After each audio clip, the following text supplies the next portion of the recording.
Երեկո, ես եմ շնորհակալ, որ ինձ հրավիրել եք։ Հուսով եմ հետաքրքիր կլինի ձեր համար եւ ընթացքում եթե հարցեր ունեք, կարող եք չաթում գրել, որպեսզի չմոռանաք վերջում հարցնել։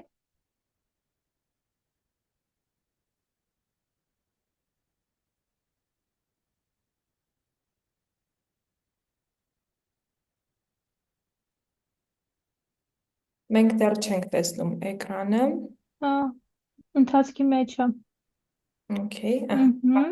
Ստացվեց։ բացվեց։ Թեման մեր ով է սննդաբանը։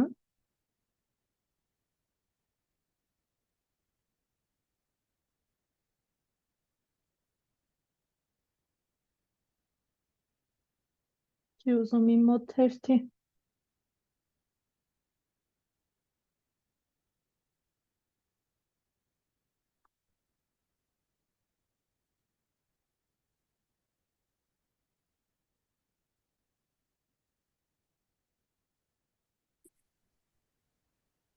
Ուրեմն ես բժիշկ էնդոկրինոլոգ սննդաբան Լուսինե Սահակյանն եմ։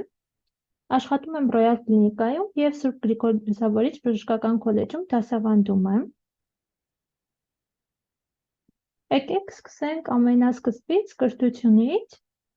Ուրեմն ես սովորել եւ ավարտել եմ Գյումրու թիվ 19 միջնական դպրոցը։ Այնուհետև ընդունվել եմ Երևանի պետական բժշկական համալսարանի ընդհանուր բժշկության ֆակուլտետը եւ 6 տարի սովորել եմ բուժֆակում։ Այնուհետև 2019 թվականից 21 թվականը 2 տարի իմ արձինատուրայի տարիներն են եղել, անցել են Մուրացյան համալսարանական հիվանդանոցի էնդոկրինոլոգիայի ամբիոնում։ Սրանից հետո 2023 թվականին ես որոշում եմ, որ ինձ պետք է եւս մեկ մասնագիտություն ու որոշում եմ սովորել սննդաբանություն, օնլայն եմ սովորել, շատ լավ է, որ հիմա ժամանակակից տեխնոլոգիաները թողնում են աշխարհի ցանկացած համալսարանում անցնել օնլայն կուրսեր։ Առաջին կուրսը, որ վերցնել եմ սննդաբանության թեմայով, եղել է սննդաբանության միջազգային դպրոցից եւ երկրորդը 24 թվականին Emory University-ի քաշի կարգավորման կուրսն եմ անցել։ Այս նկարները մեր ավարտական օրերի նկարներն են։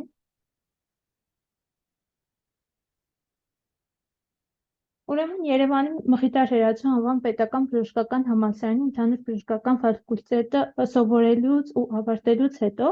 ինչ կարող եք աշխատել։ Ուրեմն ամենասկզբից կարող եք բոլորդ աշխատել կրկնուսույց, այսինքն օգնել են մարդկանց, ովքեր ուզում են ընդունվել բժշկական համալսարան կամ քոլեջներ, կենսաբանություն, քիմիա եւ ֆիզիկա պարապել իրենց հետ։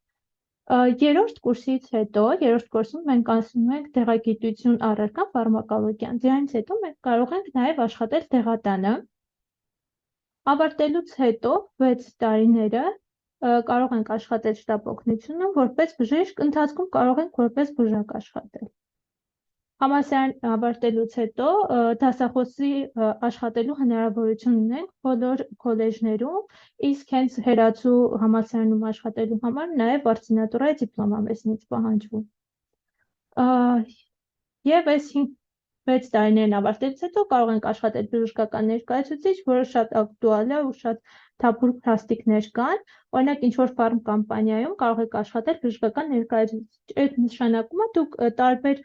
կլինիկաներ, տարբեր բժիշկներին այցելելով ներկայացնում եք ձեր կամպանիայի արտադրած դեղերը, հավելումները ու շատ պահանջված մասնագիտություն է Հայաստանում։ Եվ ընթացքում ու ավարտելուց հետո կարող եք հերթապահել որպես հերթապահ բժիշկ կամ բուժակներ ու բուժքույրեր։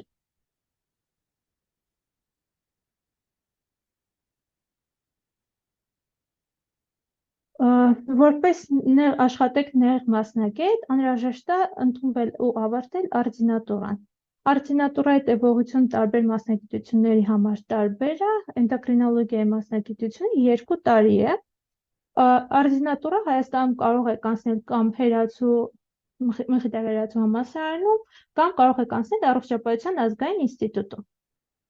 Ստանում եք նեղ մասնագիտացում եւ 5 տարվա հավաստագիր, որը թույլ է տալիս աշխատանքի ընդունվել։ Հետագայում 5 տարիների ընթացքում պետք է գիտաժողովների սեմինարների մասնակցեք, որպեսզի հավաքեք շարունակական զարգացման միավորներ, ՇՄԶ կրեդիտներ ենք ասում, որպեսզի 5 տարի հետո նորից ստանաք աշխատելու իրավունք։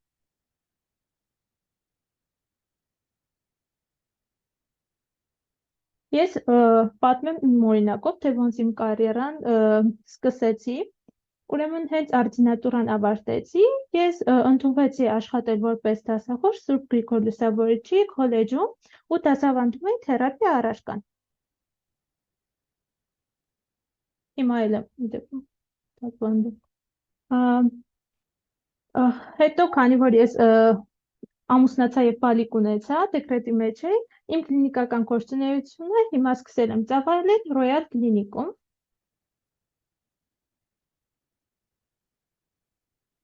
Եվ իհարկե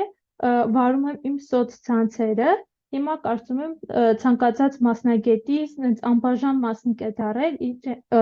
մասնագիտական էջ ունենալը ու բժիշկների մեջ նաև էլի սկսել է տարածում գտնել,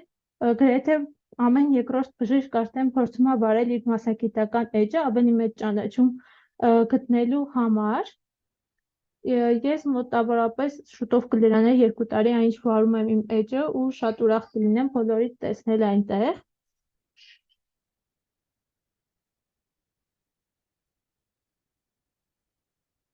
Հիմա եկեք խոսենք, թե ինչու ընտրեցի բժշկի մասնագիտությունը։ Նախ շատ սիրում էի մասնագիտությունը, շատ հետաքրքիր էր ինձ այս ոլորտը։ Նաև ինձ ոգեշնչել է տատիկս, ով բուժքույր է եւ ինձ փոքր ժամանակ տանում էր իր հետ պոլիկլինիկա ու ինձ այդ էսթետիկան մթնոլորտը շատ էր դուր գալիս հիվանդանոցի։ Հետո մարդկանց օգնելու ու պիտանի լինելու գաղափարներ ինձ շատ դուրս գալիս եւ անընդհատ սովորելու անհրաժեշտությունը, ասենց ասեմ։ Այն մասնագիտություններ, չէ, որ սովորեցիր ու վերջ։ Չնայած կարծում եմ, տենց մասնագիտություններ չկան, որ ինչ որ բան սովորեցիր ու հետո կարող ես ամբողջ կյանքում այդ չաշխատել քո վրա, բոլոր մասնագիտությունների մեջ, բժշկի մասնագիտության մեջ հատկապես պետք է անընդհատ կարդալ, սովորել ու զարգանալ։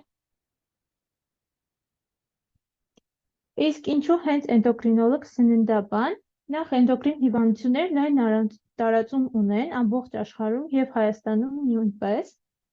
Հետո հորմոններն ունեն համակարգային ազդեցություն։ Մեր օրգանիզմը ընդհանրապես կարգավորվում է նյարդային եւ հումորալ համակարգերի միջոցով ու շատ հետաքրքիր է այդ ոլորտը ինձ համար։ Նաեւ շատ հետաքրքիր կլինիկական դրսևորումներ ունեն տարբեր էնդոկրին հիվանդություններ։ Եվ իսկ Հայաստանի Հանրապետության բնակչության 47.8%-ն ունի ավելցուկ քաշ կամ ճարպակալում, իսկ ճարպակալման եւ տիպ 2 դիաբետի բուժման հիմքը առողջ ապրելակերպն է։ Այս թիվը իրականում շատ մեծ թիվ է ու պրոգնոզը այնպեսին է, որ շուտով այս թիվը աճելու է ու ճարպակալում ունեցող մարդկանց թիվը շատանալու է ոչ միայն Հայաստանում, այլ ամբողջ աշխարհում։ Իսկ օգնել այդ մարդկանց, որպեսզի կարգավորեն իրենց քաշը ու կարգավորել քաշը ենթադրում է նաև շատ մետաբոլիկ հիվանդություններից զերծ մնալ կամ փորձել կարգավորել այդ շատ լավ գաղափար էր ու միշտ սննդաբան դառնալը իմ մտքում է եղել էնդոկրինոլոգիա ընդունվելուց հետո։ Եվ ինքս էլ ուզում էի նիհարել, քանի որ հղիության ընթացքում ավելի քաշ էի հավաքել ու ոչ մի կերպ չէի կարողանում գցել իմ ավելի քաշը, չնայած էնդոկրինոլոգները գիտելիք ունեն ճարպակալման բուժման եւ առողջ սննդակարգ կազմելու մեջ, բայց բնականաբար այդ գիտելիքը այնքան չի, ինչքան կարող էր ունենալ սննդաբանը։ Ու սկսեցի սովորել սննդաբանություն իմ փորձով նիհարեցի 15 կիլոգրամ ու հիմա էլ սկսել եմ օգնել մարդկանց կարգավորել իրենց քաշը։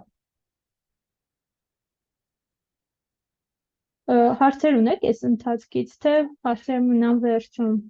Ես այստեղ պարզապես որտեվ նաև մեզ կլսեն, հետաքրքիր օրինակ ինչ որ դեռահաս հետաքրքիր է էնդոկրինոլոգիա բառը ընդհանրապես ինչպես հայերեն ուղիղ ձևով թարգմանել, եթե դա կա, ու ինչ է։ Իհարկե կա, կոչ հայերեն տարբերակը ներզադաբանություն, բժշկիներ ասում են ներզատապան։ Ինչի ներզատապան կամ ինչի էնդոկրինոլոգ, ընդհանրապես կան 3 տիպի գեղձեր։ Մեկը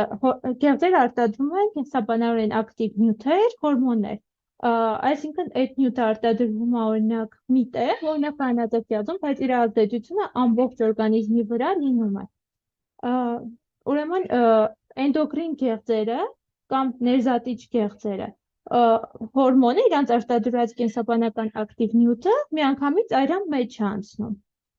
Էկզոկրին կամ արտաքին գեղձերը իրենց արտադրած նյութը անցնում է ինչ-որ խոռոչի մեջ։ Օրինակ ենթաստամոքսային գեղձը խառը գեղձ է, որ իր արտադրած նյութը մարսողական ֆերմենտներ է արտադրում, իրանք լցվում են 12 մատնի աղու մեջ։ Իսկ ենթաստամոքսային գեղձի մի հատվածը էնդոկրին հատված է, ու իր արտադրած հորմոնները, օրինակ ինսուլինը միանգամից անցնում են այրան մեջ։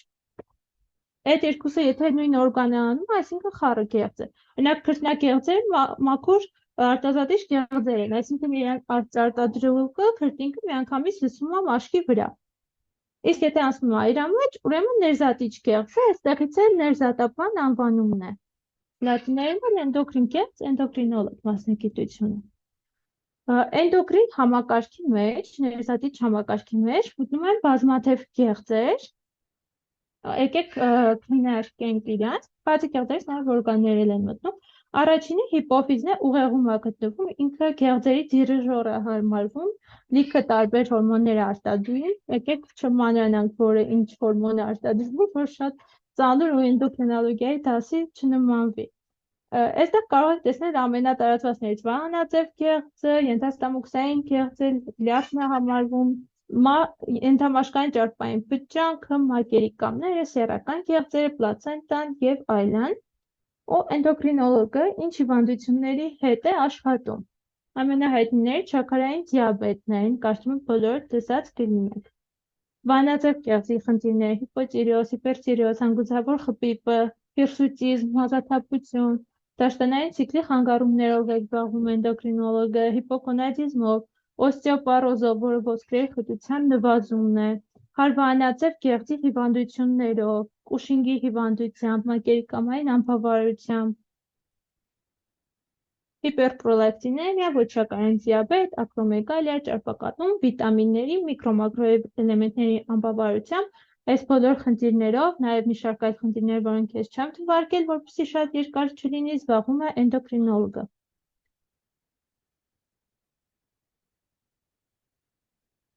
Հիմա տեսնենք ինչով է զբաղվում սննդաբանը։ Նախ հենց մաքուր սննդաբանը, որը ունի բժշկական կրթություն, զբաղվում է միայն առողջ մարդկանց սննդակարգեր կազմելու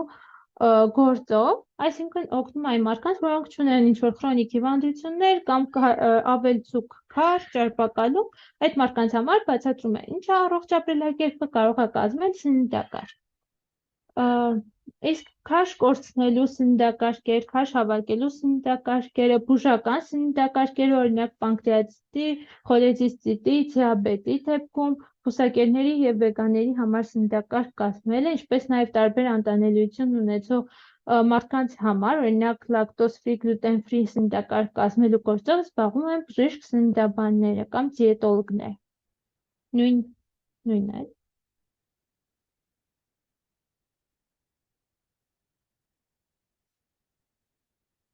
Այստեղ մի հատ նշում եմ արել, որ Հայաստանի Հանրապետությունում գաստրոդիետոլոգիայով զբաղվող մասնագետների թիվը շատ փոքր է,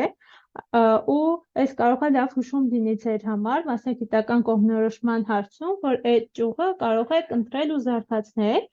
իսկ գաստրոդիետոլոգիայով զբաղվող սննդաբանը մշակում է սննդակարգեր ստամոքսաղիքային տրակտի տարբեր հիվանդություններ ունեցող մարդկանց համար, օրինակ նույն պանկրեատիտ, խոլեցիստիտ, քրոնի հիվանդություն, աղիքային տարբեր հիվանդություններ ունեցող մարդկանց համար սննդակարգեր է կազմում ու իրոք մասնագետների թիվը շատ քիչ են։ Հիմնականում սննդաբանները քաշ նվազեցնելու, քաշ հավաքելու սննդակարգեր են կազմում մեծ մասը։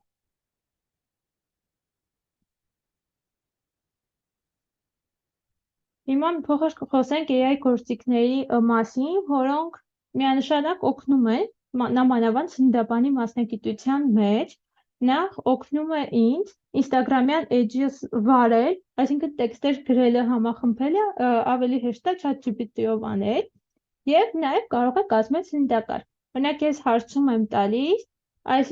օրինակ 1300 կալորիայի սննդակարգ կազմիր, ու ինքը կազմում է քո փոխարեն։ Դու կարող ես նաև նշես ինչ սննդամթերքներով ես ուզում կամ ինչ ռեգիոնի բնակչի համար ես ուզում, ինքը մոտավոր քո ռեգիոնին բնորոշ կերակուրներով կազմում է սննդակարգ։ Ու շատ հարմար է այս տարբերակը։ Իսկ բժշկական թեմաներով ինքը, եթե դու գրում ես հարցը, շատ մանրամասն պատասխանում է քեզ անալիզների նորմերով, տարբերակներով, բայց վերջում միևնույնն է խորհուրդ է տալիս խորհրդակցել բժշկի հետ։ Այսինքն տեղի նշանակումներն նույնիսկ ասում է պետք է անպայման քննարկես քո բժշկող բժշկի հետ։ Եվ երբ որ ChatGPT-ին հարցնում ես, որ բժիշկների գործը դու ամբողջովին կփոխարինես, ինքը պատասխանում է, որ չփոխարինի։ Չնայած չեն կարող ասել ապագայում ինչ կլինի, բայց հիմա չի կարող փոխարինել։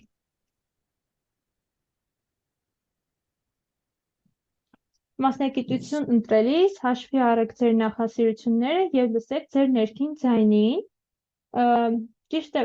միշտ էլ կարող եք փոխել ձեր մասնագիտությունը ու ձեռք բերել նորը, բայց կարծում եմ ժամանակը գնահատելը շատ կարևոր է և պետք է մի հատ լավ վերլուծեք, դուք որ մասնագիտությունն եք սիրում, որին ունեք ավելի հակվածություն, նենց մասնագիտություն ընտրեք, որ ոչ թե լինի ծանր աշխատանք ձեր համար, այլ լինի հոբբի, որ չզգաք, որ դուք աշխատում եք, այլ լինի զբաղվում եք ձեր սիրած գործով։ Այսքանը, սիրով կպատասխանեմ ձեր հարցերին, շնորհակալություն, որ լսեցիք։ Շնորհակալություն, ես մի քանի հարց ունեմ, մինչև մեր մասնակիցները իրենց հարցերը կտա։ Ենթադրաբար կարծում եմ, որ մեր դեռահասներին դրանք կհետաքրքրեն։ Ճիշտ է, ցավոք ճարպակալումը շատանում է, ինչպես նշեցիք, այսինքն մենք արդեն վիճակագրություն, որտեղ 50%-ը մոտավորապես բնակչության ճարպակալման խնդիր ունի, սակայն մյուս կողմից նաև ավելանում է աշխատողների, բուժաշխատողների կարիքը այստեղ, դերը այստեղ ավելանում է եւ ըստ էության վստահաբար մենք կարող ենք ասել, որ ցավոք ճարպակալումը գնում է ավելի զարգացման, թե դա միգուցե ինչ-որ պահի հակառակ տենդենսը լինի, ինչպես եք կարծում։ Չէ, միանշանակ ամբողջ աշխարհում Հայաստանում էլ ճարպակալում ունեցող մարդկանց թիվը տարեցտարի աճում է ու ցավոք երիտասարդների շրջանում է ճարպակալումը տարածված, այսինքն նաև երեխաների շրջանում է շատ տարածված ու այդ ճարպակալմամբ զբաղվող մասնագետների կարիք լինելու է։ Շատ լավ։ Ցավոք, բայց շատ լավ լինելու է ամենայն դեպս։ Դες բոլոր բժիշկների կարիքն է, չէ, այդպեսին ցավոք, բայց լինում են։ Որոնք են մասնագիտության դրական եւ բացասական կողմերը, որովհետեւ շատ հաճախ ծնողները իրենց երեխաներին, օրինակ ասում են բժիշկ մի դարձիր, որովհետեւ շատ հոգեբանական խնդիրների ինքդ է զբաղվելու եւ այստեղ սննդաբանի պարագայում որն է դրական եւ բացասական կողմերը մասնագիտության կամ դժվարությունները։ Նայեք, բժշկական ընդունվելը ու սովորելը բժշկական համալսարանում բարդ գործընթաց է ու շատ ժամանակատար գործընթաց, այսինքն դու պետք է նախ պատրաստվես քննություններին, հետո անընդհատ սովորես, որպեսզի անցնես այդ քննությունները ու հասնես ավարտական այդ դիպլոմիդ ու իրոք շատ մեծ ռեսուրս է պահանջում։ Հետո այդ հուզական պահը, որ եթե դուք շատ ներշնչվող եք ու ամեն պատմություն մարդկային ձեզ շատ մոտ եք ընդունում, այդ շատ դժվար է, ճիշտ է, ինչքան էլ բժիշկները փորձում են մի քիչ ավելի թեթև նայեն, բայց բոլորն էլ այդ բռնաութ համախտանիշի մեջ կարող են ընկնել, որովհետև ապրումակցում ես քո պացիենտին ու հոգեբանական առումով կարող է դժվար լինել քեզ համար։ Հետո դժվարություններից այն է, որ դու ավելի ուշ ես սկսում գումար աշխատել, քան քո հասակակիցները, որոնք ընդունվել են այլ համալսարան ու 4 տարի հետո ավարտել են, սկսում են աշխատել։ Դու եթե բուժվակ ես ընդունվել, ավարտում ես 6 տարի հետո պլյուս արձինատուրա, չնայած ես սլայդի մեջ նշել էի, որ ինչեր կարող ես այդ ընթացքում աշխատել, բայց ուսումն ու աշխատանքը իրար հետ համակցելով շատ բարդ է լինելու, տեղ դուժելու է քո առողջությունը առաջին հերթին։ Դրական կողմերից, օրինակ բժշկական համալսարան շատ լավ շրջապատ է տվել, շատ լավ ընկերներ, որոնք ամբողջ կյանքում քո հետ են լինելու, շատ լավ բազային կրթություն է տվել, դրական կողմեր շատ կան։ Ու եթե սիրում ես, ուրեմն հասկանում ես այդ մասնագիտությունը քոնն է, կարելի է այդ բարդությունների միջով անցնել։ Սննդաբանի մասնագիտությունը դեռևս Հայաստանում կլինիկական օրդինատուրա սննդաբանություն չկա, բայց շատ շուտով լինելու է։ Ու սննդաբանություն կարող են սովորել ինչ-որ արտասահմանյան կուրս անցնելով, այդ կուրսերը, տարբեր կուրսեր կան, դե կան համալսարանական կուրսեր, կան շատ թեթև կուրսեր ու հիմա կան մասնագետներ, որ օրինակ 2 ամսվա կուրս են անցել ու իրանց համարում են մասնագետ ու սկսում են աշխատել։ Այդ տարբերակից օգտվել իհարկե խորհուրդ չեմ տա, եթե ինչ-որ մասնագիտության մեջ խորանալ, ուրեմն լավ խորանալ։ Սննդաբանի մասնագիտությունը ավելի թեթև մասնագիտություն է, եթե համեմատենք բժշկական այլ ոլորտների հետ։ Ավելի մարդիկ շատ են սիրում սննդաբաններին, ճիշտ է, սահմանափակումներ են դնում իրենց սննդի մեջ, սովորացնում ես ոնց է ճիշտ ուտել, ոնց ճիշտ չի, բայց ավելի թեթև է այդ առումով, հոգեբանական առումով ավելի հաճելի թեթև մասնագիտությունը։ Շատ լավ, շնորհակալություն։ Ես հիշում եմ, որ հայտարարի, երբ որ կարդում էի մեր մասնակիցների, ով ինչի համար է միացել, կան մարդիկ, չգիտեմ հիմա դուք այստեղ եք լսում եք թե չէ, բայց անձնական ինչ-որ հարցեր ունեիք հետաքրքիր, որոնք ցանկանայիք տալ, եւ եթե ինչ-որ հարցեր ունեք, կամ ընդհանրապես, որտեղ տարբեր տարիքային խմբեր ունենք միացած, ինչքան որ ճիշտ եմ հասկանում, եթե ինչ-որ հարցեր ունեք ձեզ անհատապես հետաքրքիր հարցեր, ազատեք այդ հարցերը հիմա տալ, կարող եք ձեռք բարձրացնել կամ պարզապես ձեր ձայնը միացնել եւ խոսել։ Ահա, Անահիտ Ադամյան, Անահիտը։ Շնորհակալություն, ես մի հարց ունեմ, իմ մոտ հաճախ սննդային վարքի խանգարում է լինում, իսկ այդ դեպքում ինչ հնարավոր է անել։ Այսինքն լինում է սենց անհակ ուտելու ցանկություն, թե հակառակը լրիվ սահմանափակում մեկ Հենց դա որ սննդակազմում։ երկուսն էլ լինում է մոտս։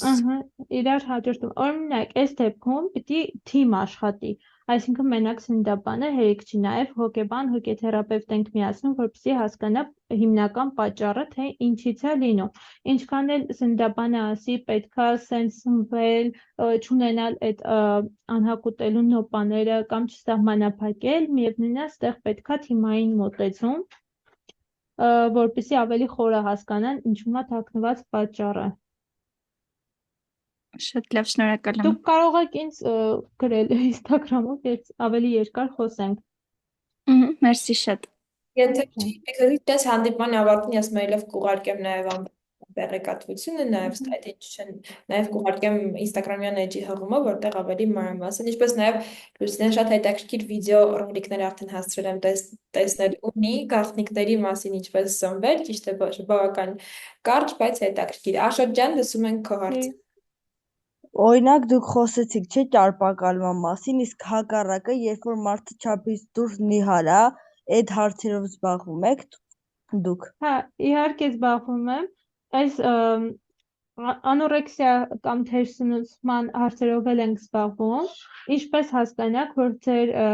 քաշը ձեր հասակի համար շատ քիչ է, ձեր քաշը բաժանում եք հասակի քառակուսուն, հասակը մետրով է քաշվում, եթե ստացված մեծությունը 18.5-ից ցածր է, նշանակում է կա քաշի դիֆիցիտ։ Այս դեպքում մենք անում ենք որպես էնդոկրինոլոգ պատճառ ենք ուզում գտնենք, տեսնենք ինչ որ խնդիրներ կա, դրա հետևանքով քաշը չի հավաքվում, թե ուղղակի սննդային սովորություններից կամ գենետիկ կոնստիտուցիոնալ տենց խնդիր է, որ քաշը նորմալ սահմաններում չի։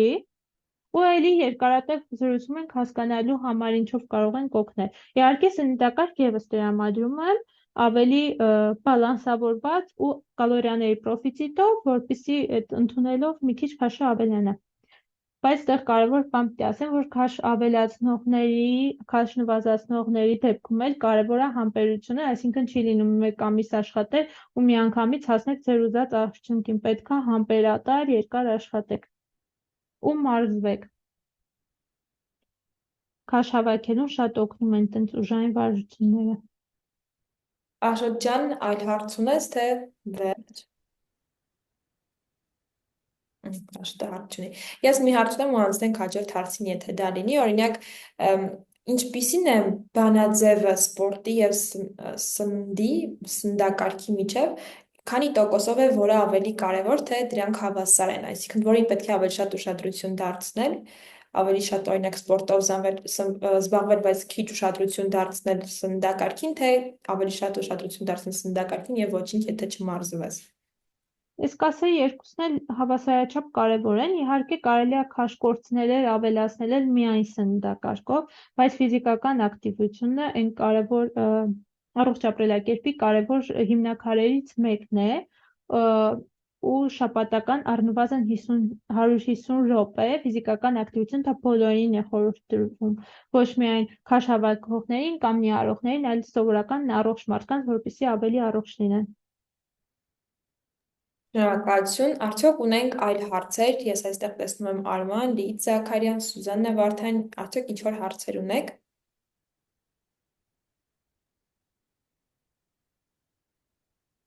Կամ կարող եք չաթում գրել, որովհետև արձագանքներ չեմ տեսնում։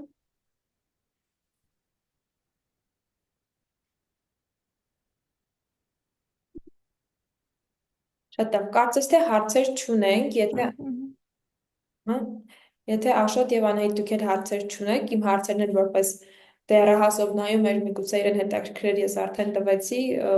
տեսաձայնագրելու համար այդ հատվածը, եկեք շնորհակալություն հայտնենք Լուսինեին այսօր միանալու համար մեզ, ես կուղարկեմ նաև մեյլը, որտեղ կտեսնեք արդեն